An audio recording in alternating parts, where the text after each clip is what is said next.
कि पृथ्वी देवी ने, भूदेवी ने 12 भगवान की स्तुति करके प्रार्थना की कि भगवान आपने वेंकटाचल का संक्षिप्त महात्म्य कहा, संतोष नहीं हुआ, तृप्ति नहीं हुई, आप कृपा करके पुनः इस महात्म्य को विस्तार से कहिए। भगवान हंसने लगे, बोले विस्तार से तो सैकड़ों वर्षों में भी नहीं कहा जा सकता, लेकिन फिर भी तुम कह रही हो तो फिर कुछ और स्पष्ट करके सुना देते हैं। ये दिव्य तीर्थ कब कैसे प्रकट हुआ। अब एक बात सुन लो, फिर पता नहीं समय मिले न मिले। वेंकटाचल के महात्म्य में और तो सब बातें हैं, एक विशेष बात है, यहां आने पर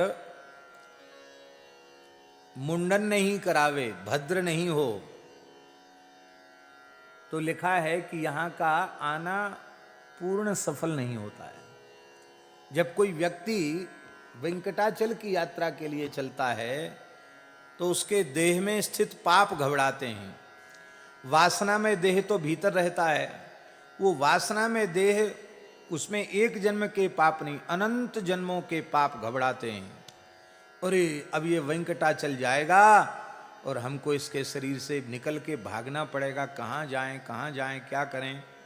तो जब वो यहाँ आ जाता है तो वो सब बालों में स्थित हो जाते हैं। कहाँ? केश में स्थित हो जाते हैं। अब केश में स्थित हो जाते हैं और यहाँ नहाए धोए दर्शन किए, वापस गए तो साथ ही चले जाते हैं। बोलो भक्तवत्सल भगवान की। वैसे तो सभी तीर्थों में मुंडन का महात्म्य है, पर यहां तो आवश्यक कहा गया और उसको यहां के लोगों ने एक कथा से भी जोड़ दिया।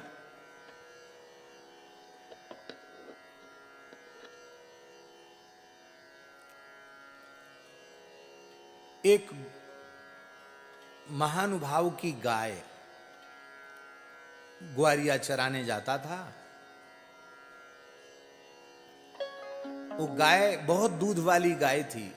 यहाँ की नस्ल भी बड़ी पवित्र नस्ल है, अंगोल नस्ल, बड़ी पयस्विनी सुंदर गाय। पर वो गाय दूध नहीं देती थी, पहले बहुत दूध देती थी। तो उस गाय के मालिक ने, गोस्वामी ने, गोपालक को डांट लगाई कि तुम हमारी गाय का दूध निकाल के पी जाते हो।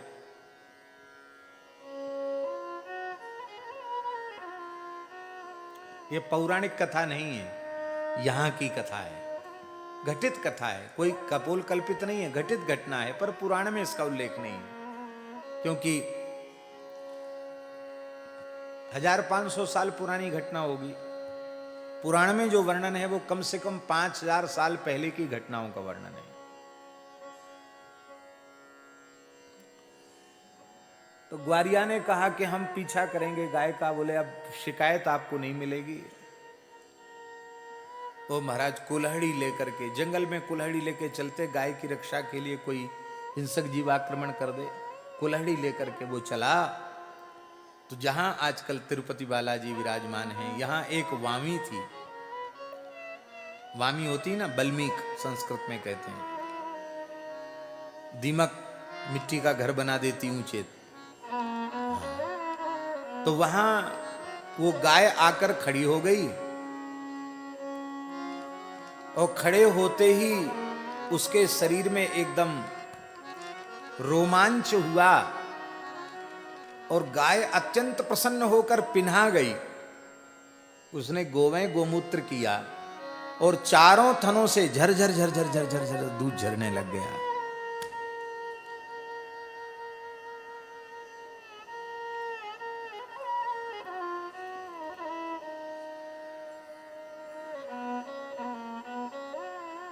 एक विशेष बात थी, बछड़ा बिना दूध पिए ही तृप्त हो जाता था। विश्वात्मा भगवान है ना, भगवान के तृप्त होने से बछड़ा बाकी कैसे रह गया। ग्वारिया तो ग्वारिया ठहरा, उसके मालिक ने उसको डांट फटकार अधिक लगा दी थी, ताड़न किया था, इसलिए वह क्रोध में भरा हुआ था। उसने गाय को ही दंडित करने के लिए, क्रोध में मनुष्य का विवेक नष्ट हो जाता है, विवेक उसका नष्ट हो गया, वो कुल्हाड़ी उसने उठाई। जैसी कुल्हाड़ी उठाई, गौ ब्राह्मण प्रतिपालक गोविंद प्रभु व्याकुल हो गए, हमको दूध पिलाने वाली गौ माता के ऊपर कहीं वार ना हो जाए। तत्काल भगवान वामी से निकल के बाहर आ गए, गाय को बचा लिया, पर उसने जोर से प्रहार किया था, वो प्रहार भगवान के मस्तक पर लगा। भगवान के मस्तक के कुछ केस छिल गए, घाव हो गया। आज भी वो इस चिन्ह भगवान बालाजी के मस्तक में आज भी बना हुआ है, उसमें शुद्ध कपूर भरा जाता है आज भी भगवान को ठंडक देने के लिए।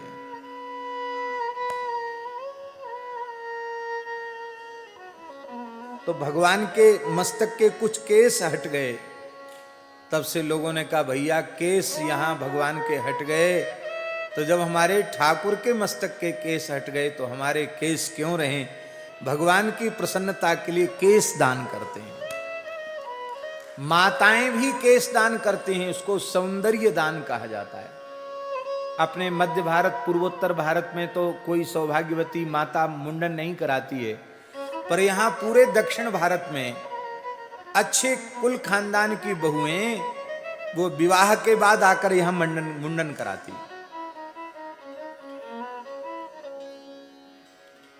कहते उससे उनके सौभाग्य की वृद्धि होती है।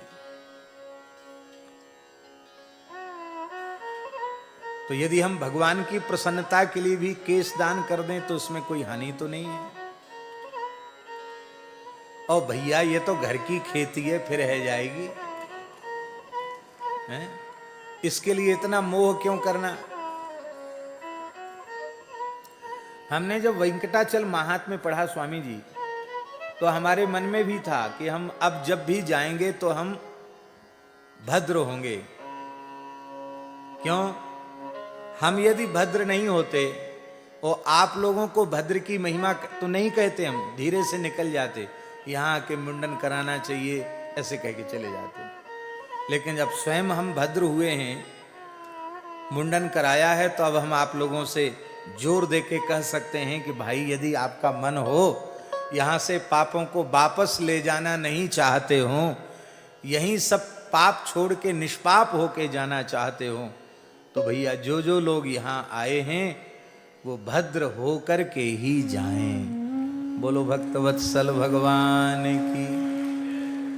अब किसी महात्मा को ये भय हो कि हमारे जटाजूट, हमारा पंचकेश, ये सब कितना सुंदर भव्य महात्मा का स्वरूप, कुछ दिन गृहस्थी जैसे लगेंगे, कोई बात नहीं है?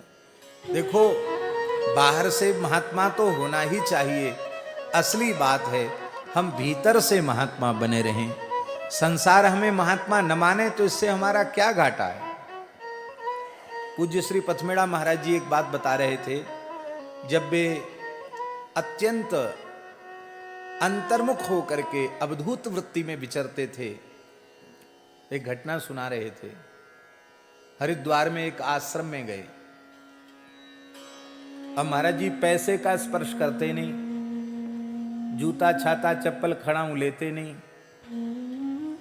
और भिक्षा करते थे तो संतों के आश्रम में भिक्षा कर लेते थे, एक बार 24 घंटे में, वो भी एक बार। पूज्य पथमेड़ा महाराज जी तो एक हरिद्वार के सुप्रसिद्ध स्थान में गए, नाम हम जानकर नहीं ले रहे हैं क्योंकि इस कथा का प्रसारण होगा इसलिए। तो कोतवाल ने पूछा, गेट पे खड़े हुए कोतवाल होता ना साधुओं में, हमारे थानापति जी को मालूम होगा, संतों में कोतवाल होता है, और कोतवाल की भाषा ही अलग होती है। वो तो कोतवाल साहब है। ए साधु, ए फक्कड़, कौन सा द्वारा है, कौन सा अखाड़ा है?